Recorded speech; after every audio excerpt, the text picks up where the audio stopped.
India Pak റൈവൽറിയാണ് ഇന്നും ചർച്ച. മത്സരത്തിന് പിന്നാലെ ഇന്ത്യൻ നായകൻ സൂര്യകുമാർ യാദവാണ് റൈവൽറി നിലവിലില്ല എന്ന് പാകിസ്ഥാനെ പരിഹസിച്ചത്. मैं एक्चुअली ये क्वेश्चन के ऊपर एक चीज़ बोलना चाहूँगा. मुझे ऐसा लगता है कि आप लोगों को ये क्वेश्चन पूछने बंद कर देना चाहिए अभी राइवलरी के ऊपर, बिकॉज राइवलरी स्टैंडर्ड राइवलरी एक ही बात है सर. कोई टीम अच्छा क्रिकेट खेले नहीं खेले, मेरे हिसाब से अगर दो टीमें 15-20 मैच खेल रही हैं और उसमें अगर 7 ऑल है या 8-7 से कोई आगे चल रहा है तो उसको अच्छा क्रिकेट खेलना बोलते हैं और उसको राइवलरी बोलते हैं. अब 13-0 10-1 मुझे पता नहीं क्या स्टैट है, but this is not a rivalry any more. Sports ഡെസ്കിൽ നിന്ന് ഖിലാഫ് അഹമ്മദ് ചേരുന്നുണ്ട്.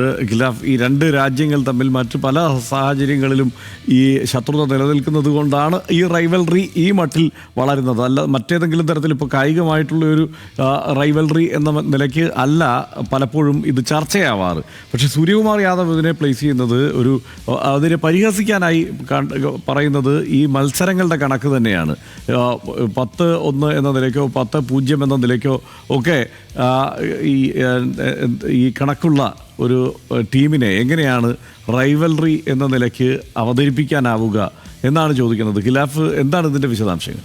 തീർച്ചയായും ഹർഷൻ സൂചിപ്പിച്ചതുപോലെ തന്നെ ഈ നമുക്കറിയാം ഈ ഇന്ത്യയും പാകിസ്ഥാനും തമ്മിലുള്ള ബന്ധം അതായത് ആദ്യകാലം മുതൽ തന്നെ ഈ ഒരു മത്സരങ്ങൾ ഈ മൈതാനത്ത് ഇതൊരു റൈവൽറി മത്സരങ്ങളായി തന്നെയാണ് കണക്ക് കൂട്ടിയിരുന്നത്. എന്നാൽ ഈ കഴിഞ്ഞ ദിവസം അതായത് പാകിസ്ഥാനെതിരെ സൂപ്പർ ഫോറിലെ അത്യുജ്വല വിജയത്തിന് പിന്നാലെയായിരുന്നു സൂര്യകുമാർ യാദവിൻ്റെ പരിഹാസം. പാക് മാധ്യമ പ്രവർത്തകർ ചോദിച്ച ചോദ്യത്തിനായിരുന്നു ഈ ഒരു പരിഹാസ രീതിയിലുള്ള മറുപടി. അതായത് ഇത് ലോകവേദികളിൽ 15 തവണ ഏറ്റുമുട്ടിയ ഒരു ടീം, അതിൽ 12 തവണ ഇന്ത്യ വിജയിക്കുകയും 3 തവണ മാത്രം പാകിസ്ഥാൻ വിജയിക്കുകയും ചെയ്തപ്പോൾ അതിനെ എങ്ങനെയാണ് റൈവൽറി മത്സരങ്ങളായി കണക്ക് കൂട്ടുക എന്നായിരുന്നു സൂര്യകുമാർ യാദവിൻ്റെ ചോദ്യം. കൂടാതെ ഇനി മുതൽ ഈ ഒരു മത്സരത്തിനെ റൈവൽറി എന്ന് വിളിക്കാൻ പാടില്ല. ഈ ഒരു റൈവൽറി എന്ന് വിളിക്കുന്നത് ഒരു താരതമ്യേന ഒപ്പത്തിനൊപ്പമുള്ള ടീമുകൾക്കാണ് ആ ഒരു പേര് റൈവൽറി എന്ന മാച്ചിൻ്റെ പേര് ചേരുക. അതുകൊണ്ട് തന്നെ ഈ ഒരു മത്സരത്തിന് ഇന്ത്യ പാക് മത്സരത്തിന് എന്ന് റൈവൽറി എന്ന് വിളിക്കാൻ പാടില്ല എന്നായിരുന്നു സൂര്യകുമാർ യാദവിൻ്റെ പരാമർശം. ഇതിന് പിന്നാലെ തന്നെ ഹർഷ ഭോഗ്ലെയും ഈ ഒരു അതായത് സൂര്യകുമാർ യാദവിൻ്റെ അതേ നിലപാടിൽ തന്നെയാണ് ഹർഷ ഭോഗ്ലെയും പ്രതികരിച്ചത്.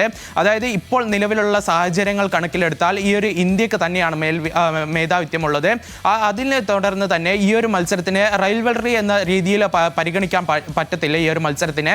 കൂടാതെ ഇതിൽ എടുത്തു പറയേണ്ടത് ഇന്ത്യൻ താരങ്ങളുടെ പ്രകടനം വെച്ചായിരുന്നു ഹർഷ ഭോഗ്ലെയുടെ പ്രതികരണമെങ്കിൽ, എന്നാൽ സൂര്യകുമാർ ആണെങ്കിൽ ഈ ഒരു മത്സരത്തിൻ്റെ ഒരു ആധിപത്യം, ഇന്ത്യയുടെ പാകിസ്ഥാനെതിരെയുള്ള ആധിപത്യത്തിനെ കുറിച്ചായിരുന്നു സൂര്യകുമാറിൻ്റെ യാദവിൻ്റെ പരിഹാസം. എന്തായാലും ഈ ഒരു വിഷയം ഇപ്പോൾ സാമൂഹിക മാധ്യമങ്ങളിൽ അടക്കം ചർച്ചയാകുകയാണ്. ഹർഷൻ, ഖിലാഫാണ് വിവരങ്ങൾ നൽകിയത്.